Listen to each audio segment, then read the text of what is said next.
Thanks for having me. I'm Sophia. As you can see in the front here, I'm rocking a business orthopedic look today. So normally I'm a little more mobile, but I'm probably going to be hanging out mostly around here. Really happy to be here with you guys today to chat with you about how to use social video to drive better results. So can you remember something on one of your Facebook or Twitter or Instagram feeds? Can you remember, or no, Instagram's not a good example, sorry, scratch that. Can you remember something from Facebook or Twitter that was just like a status update, that was just words? Or not so good on the recall there? Yeah, and that's a really powerful thing just in this room that we're seeing, that visuals are inherently more memorable than written content, and particularly moving visuals such as videos are especially memorable there.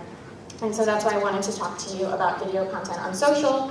So that's why I'm talking to you about video on social media today, how to do it. This is going to be primarily from an organic perspective, so I'm glad I'm kind of following Cass so that I can follow up on some of the insights that he laid out in his presentation. I'm going to touch on a few things that Amanda mentioned about branding and voice and authenticity, so I'm glad I can continue the good trains of thought that they started here. Before we dive in, a little bit about me. My name is Sophia Bernazzani. My Twitter handle is SophBern because I have too many characters for Twitter.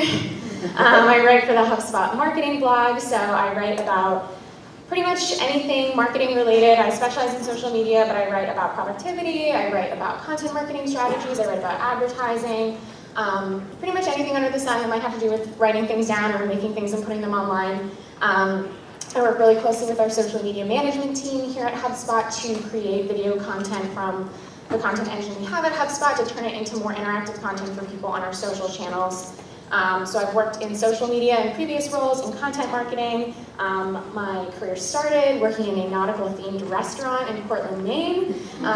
It led me to where I am today. No, I'm kidding. It was fun, though. You have to learn how to have fun on the job, right? That's why we all like social media. My personal preferences, as Sophia, not as HubSpot on social media, I love Instagram, I love Snapchat, and I love Facebook. So those are probably my top three in that order.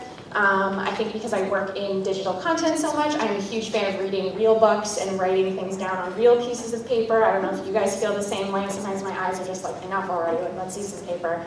I'm a cat person, and I'm from Boston, so I think it's the best city ever. So that's me. So now I just wanted to give you guys, okay, there we go. Okay, who pronounces it GIF, and who says GIF? Okay, who says GIF? You guys are wrong. I'm sorry, it's GIF, that's just the file name. I just wanted to update you on that. I'm trying to educate everybody. It's GIF, but I'll let it slide today. We're just meeting each other.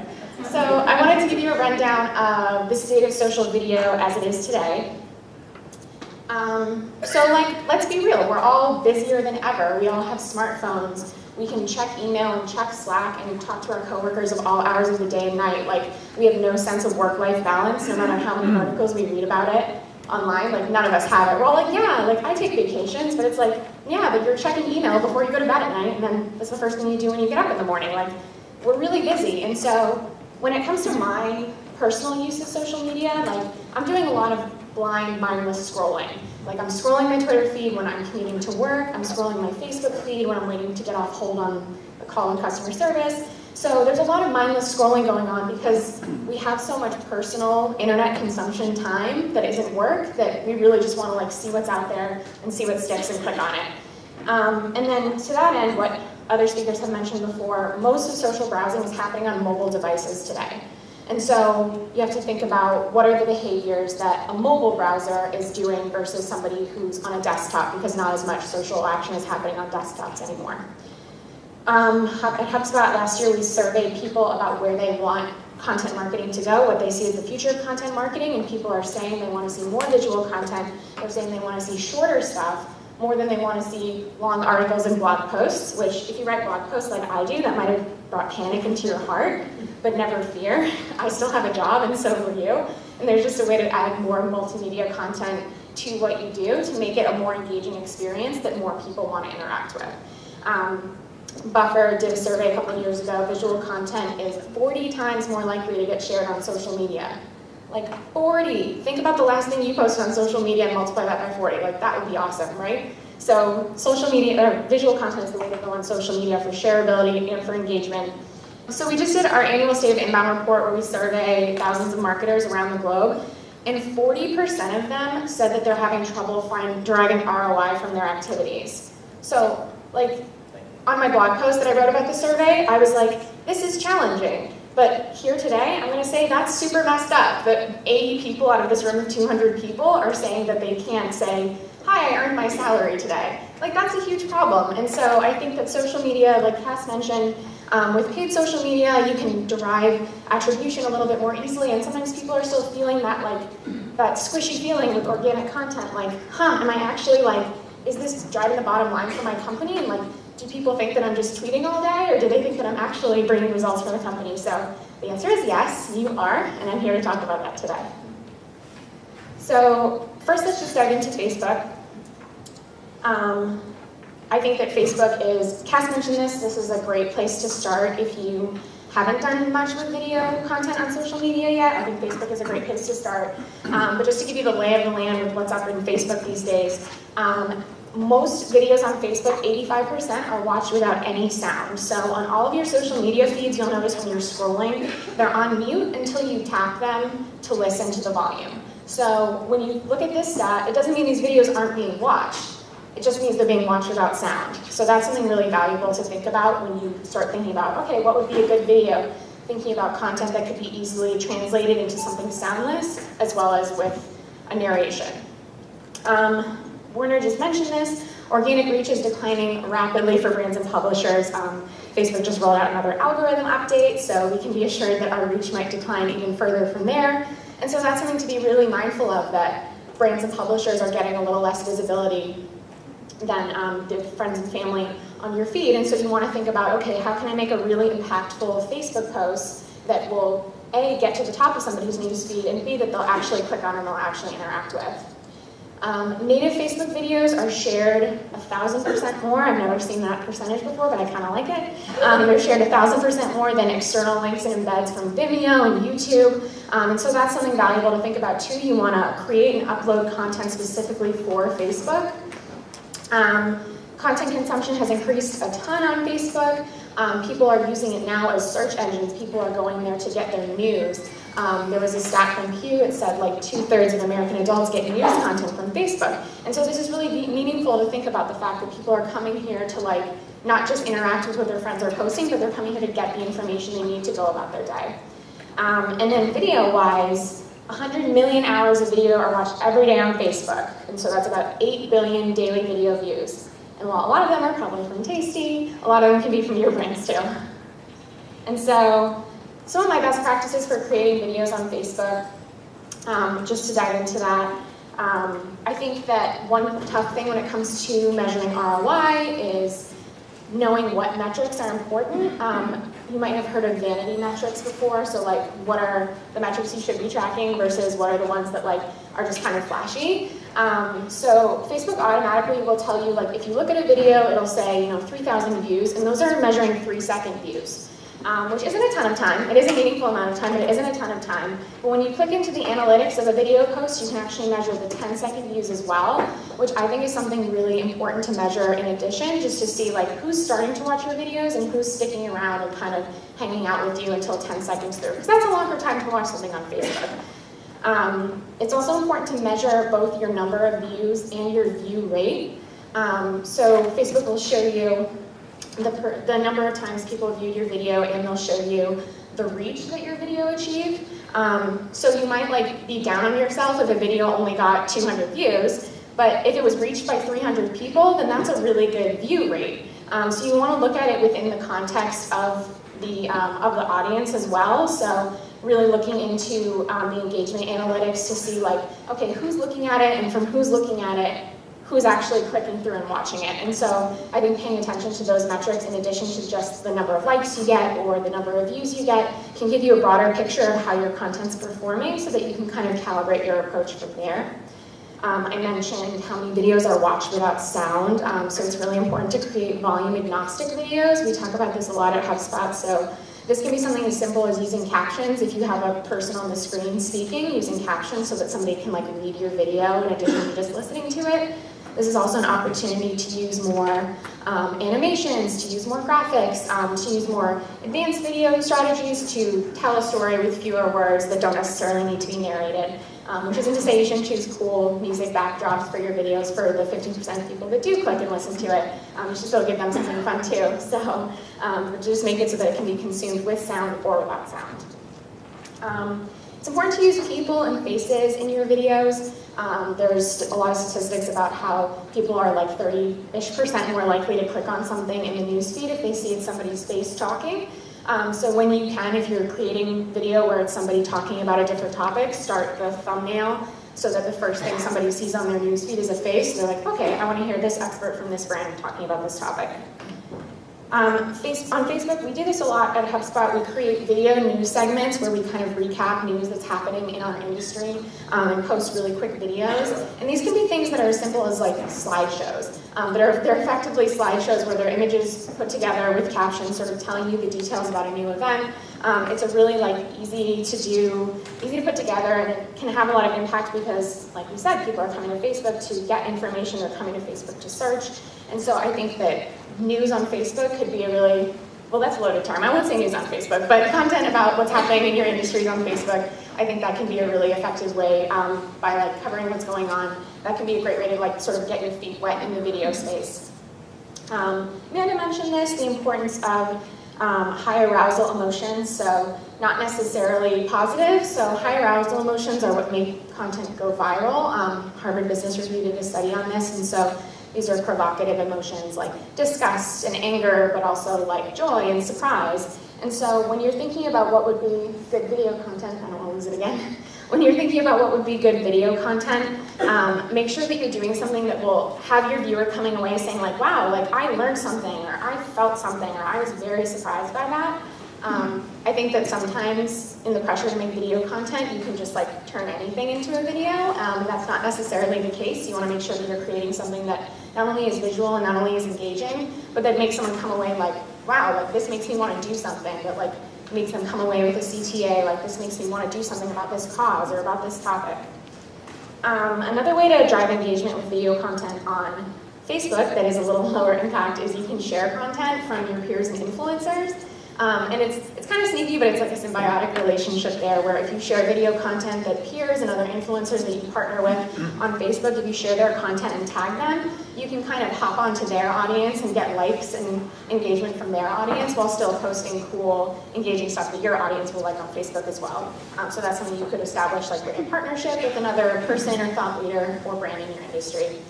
And we advise posting no more than 3 times per day, and this is going back to the decline in organic reach on Facebook. It's prioritizing content from friends and family. So if you post more than 3 times a day, that increases, so Facebook prioritizes content that gets high levels of engagement on the newsfeed. And so if you are posting 10 times a day and the engagements of your audience are getting spread out and getting to a smaller and smaller rate, then that will tell Facebook, hey, not that many people are interacting with their stuff, we probably should put this at the top of the newsfeed. So we recommend no more than 3 times per day, and posting engaging content like videos, like photos, like visual content that people are more likely to click and stick around for. Videos in particular are a great driver of moving up in the newsfeed on Facebook, because the idea of people stopping and clicking and watching through tells Facebook wow, people are hanging out on your brand's Facebook page. Any questions about, no, I guess I should give it to Dan. Any questions about Facebook?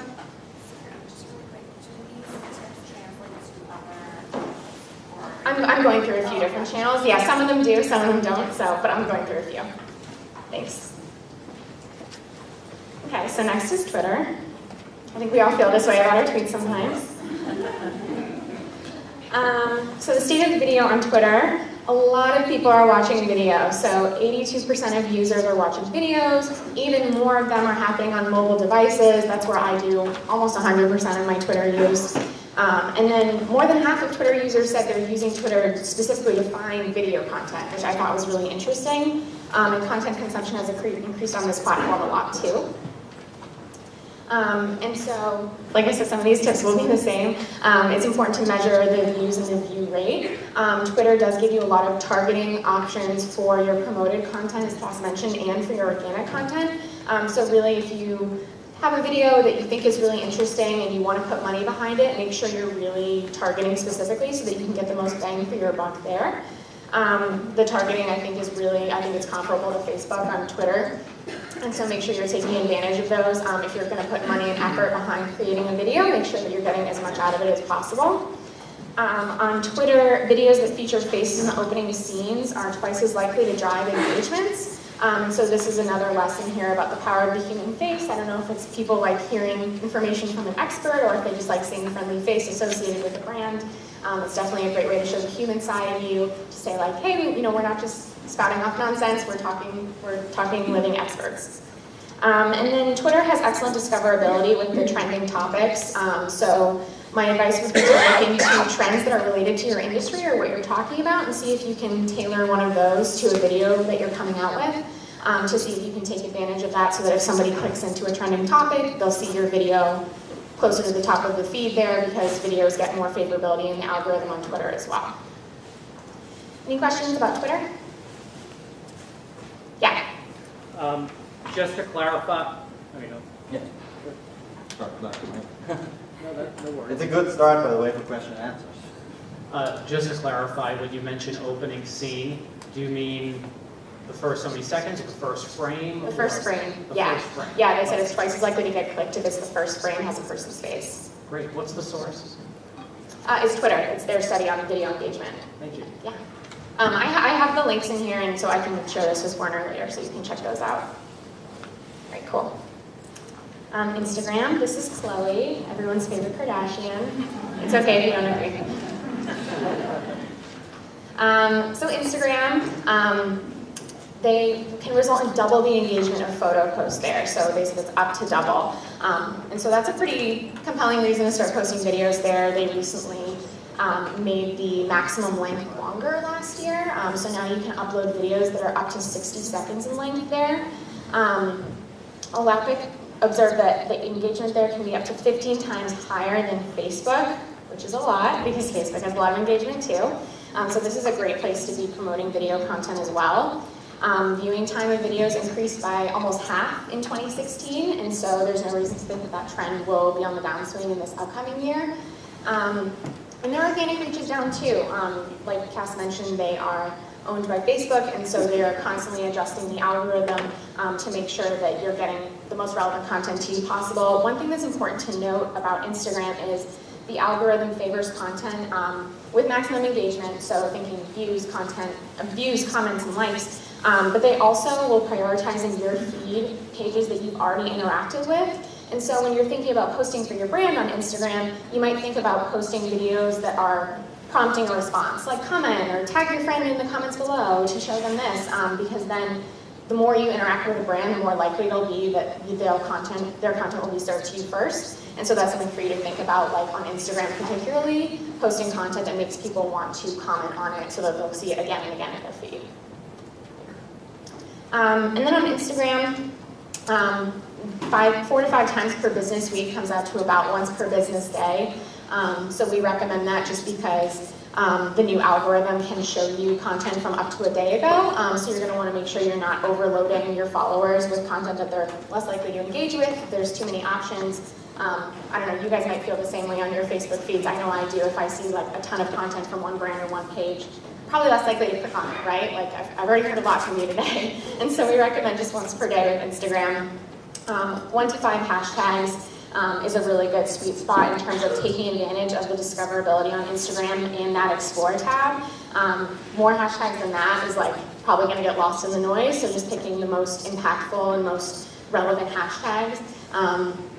That'll be a great way for your content to get discovered in that Explore tab. Instagram recommends brands use consistent filters. So I guess that'll be a guess and check testing situation for your brand, seeing what filters people engage with more, what filters people engage with less. We recommend using posts on Instagram for longer videos and Instagram stories for shorter form content. I'm going to get more into disappearing content next, but I just wanted to touch on that. You do have 60 seconds now on Instagram. So if you think it's a really great video, keep it as a permanent post. If you think it's more of a one-day thing, then maybe keep it as an ephemeral post.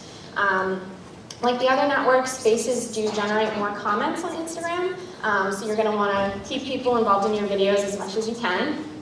And pick a great cover frame. Instagram is really about like creating curated, beautiful content. And so in order for, we've talked about creating content that stands out on the feed from everybody else out there. On Instagram, this is going to be even more important because everybody's photography on Instagram is seriously beautiful. So you're going to want to make sure that your cover frame and your thumbnail for your videos are really powerful and make someone stop and say, wow, I need to watch this. So ephemeral video, so that's the disappearing content on Snapchat and Instagram. This isn't a famous person, this is my brother and my cat. He sent me this Snapchat. I'm a huge fan. So ephemeral video is growing in popularity. We think this is going to be even more so in the coming years. Hundreds of millions of daily users on Snapchat and Instagram story. It's important to note on Snapchat, people are really engaged. Users are spending close to half an hour a day in the app. And that's a long time to be in one social media app, and so it's definitely a valuable place to be investing time in content creation. Facebook's assets now have disappearing content features too. We don't have specific user numbers there yet. I don't know, I'm not seeing a ton of people posting Facebook stories or Messenger stories yet. I don't know if you guys are. I'm seeing it mostly on Instagram and Snapchat myself. Millennials are highly engaged with this kind of content, especially on Snapchat, which I know is a target audience that everybody's looking to capture. And then I think it's important to note that social media apps are really racing to monetize these content formats for you guys, so it's a great time to be a marketer. I don't know if you guys have been following the competition between Instagram stories and Snapchat, where they're basically just copying each other's features over and over again. Snapchat's rolling out new ad features, so they're trying to race to be the best, and so it's kind of a good time for you to be experimenting with these because they're rolling out more features and more ways for you to measure your impact.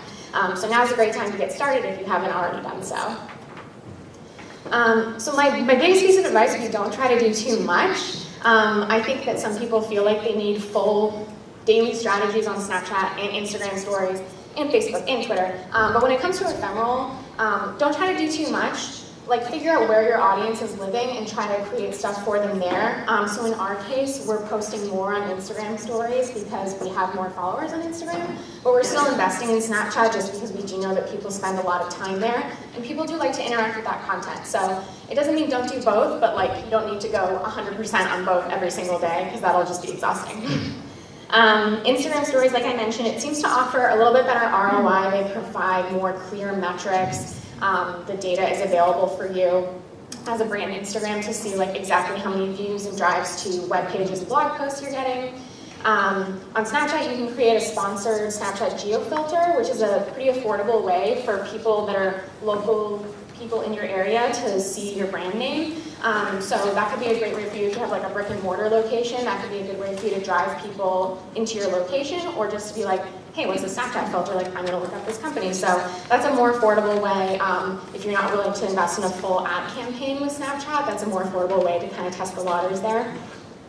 Ephemeral content is a great way to tease like contests and giveaways and announcements. It's great for like day of stuff versus permanent posts that you want to live on your Facebook feed, on your Instagram feed. So this is a great way for you to kind of get people in your audience behind the scenes and involved in, the secrets of being your brand or the secrets of doing what you do. And so it's a really easy way to be authentic. And it's pretty like low investment, right? Like you're basically pointing and shooting with your smartphone. And so it's a fun way to get people involved behind the scenes with you without having to like create a fully produced video either. And we also recommended, it's a cool way to, you can cover news and events there pretty easily too. Any questions about ephemeral content, disappearing stuff? Yes? Like the difference between something that's like this kind of ephemeral, to use your word, and something that's more like bring in a video crew and get something that's really well done.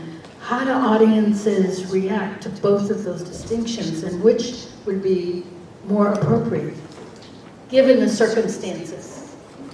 Yeah, that's a great question. I definitely think brands should be doing both. In terms of deciding like what content is best, I guess thinking about it, like I try to think about every social media post that I'm like thinking of as like, okay, is this going to be a campaign, or is this just going to be like a burst of like, okay, this is going to bring me, some views and some clicks right now. So if you want this to be like, if you want to drive people to a specific site or a landing page or a piece of content, or if you want it to live on like beyond 24 hours from now, then I would say that that's like, I would say that that's when it's time to do a full post.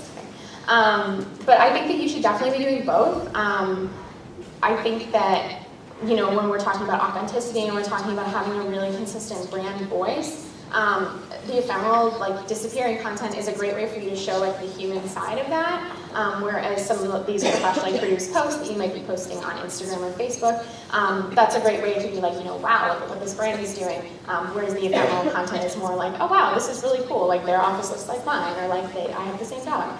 So it's just sort of thinking about like what emotions you want to elicit.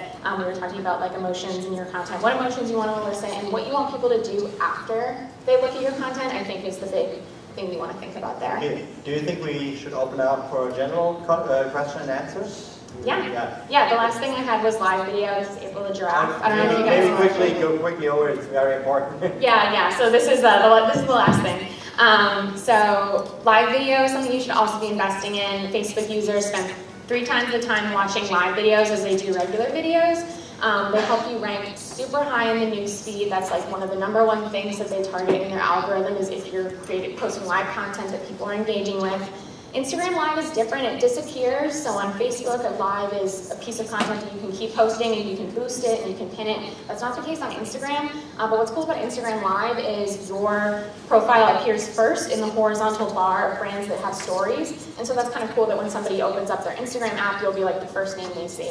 And then Twitter, and they streamed a ton of live video at the end of last year, and the algorithm shows you accounts that you've already interacted with. So live video on Twitter, they recently made it fully integrated, so you don't have to do it through Periscope. You can do it within the Twitter app. So they show you accounts that you interact with first as well in their algorithm. So live video can be a really good way for you to drive engagement on Twitter. Low cost, high reward. They can be scrappy, they can be unscripted, you can make mistakes, and people like that. That's what people like about live video. So you don't need to be worrying about like having a highly produced thing if you're just showing, just like we said about ephemeral content, you're showing people a behind the scenes real look at your brand and what it's all about. If you're not broadcasting on Facebook Live, start doing it. It is a huge audience, and these people really want to see these live videos.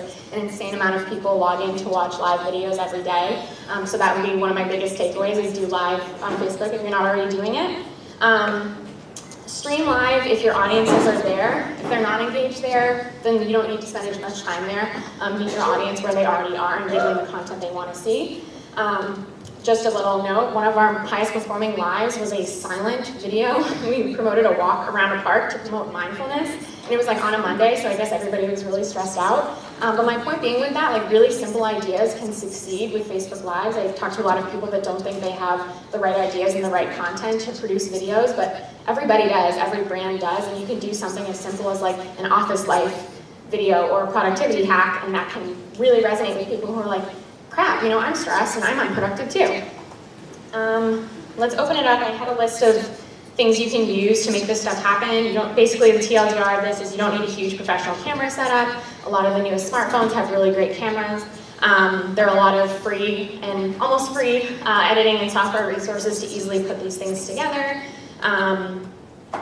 These are my final takeaways if you wanted to take a snap of that before we dive into Q&A. I think what we can do, I asked already the speakers, but I think we share later the slides. Perfect. And you let me know if there's some stuff needs to be out or something else. It usually takes a week or two, but you get the slides, so don't get nervous. Yeah. Concentrate on that. Concentrate on the questions that you want to ask. I know that Amanda has already one prepared, so let's do 1 or 2 questions. I don't trust these mics anymore. First of all, you are awesome. I want to be friends with you. So I also enjoy books, cats, and social media. So I think we have a lot to talk about. Big 3. Yeah, so first of all, I want to just emphasize what Sophia put forth, especially around Snapchat. So Snapchat is one of my favorite social media tools. And if you're consistently producing valuable content through Snapchat, like I don't know about you, but when I go on my Snap, I consistently go back to the people and the brands that post fun and interesting things because I want to keep up with them. Like you think about keeping up with Kardashians, it's like keeping up with your network.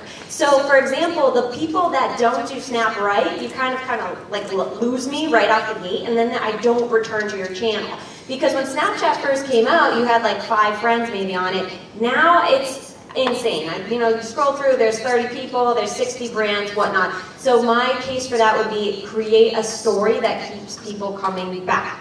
With geo filters, you can have geo filters for literally anything. I have one for my wedding. Okay, so think about how can I leverage geo filters if my store is doing some cool event? How can I bring people, like you said, right off the street? And so anyways, beyond kind of takeaways and just random thoughts, my question to you is, I think some brands make a mistake of leveraging video, kind of what I spoke to, as a traditional marketing tool, and they use it super salesy and right off the gate on like, click, buy, scroll through. So how does a brand accomplish what they're attempting to do, which is ultimately sell product, drive revenue? How do they do it in a way that isn't such a turn off to their audience? How do they do it so that they're actually promoting beyond their product but reaching to something deeper? Yeah, thanks. That's a great question. One of my takeaways, I don't know if you guys saw, one of my biggest takeaways is think about like how you, the person, not you, the brand, interact on social media. And like think about what it would take for you to share a video on your personal Facebook. Like I don't share a lot of content from brands on my personal Facebook because there's so much of it. And the content that I do share, it has to be really impactful and like, wow, I need my hundreds of friends to see this. I'm probably not going to post, like you said, I'm not going to share a product video from a brand that's like all about a marketing CTA on my personal page. So I think it's really important to be empathetic to your audience and think about like, okay, what would I want to see from a brand? And so to that end, I think for organic social media content, I think you should definitely try to target, like I was talking about, try to target like views and engagement more than you're targeting lead generation, having that be a huge lead generation engine. Social media is very top of the funnel. Like you said, it's really transparent when you're all about me on social media, and that turns people off. And so I wouldn't try to treat social media as like your big lead generation engine. That's not going to work. I would talk about your brand less, and I would talk about things your audience cares about more.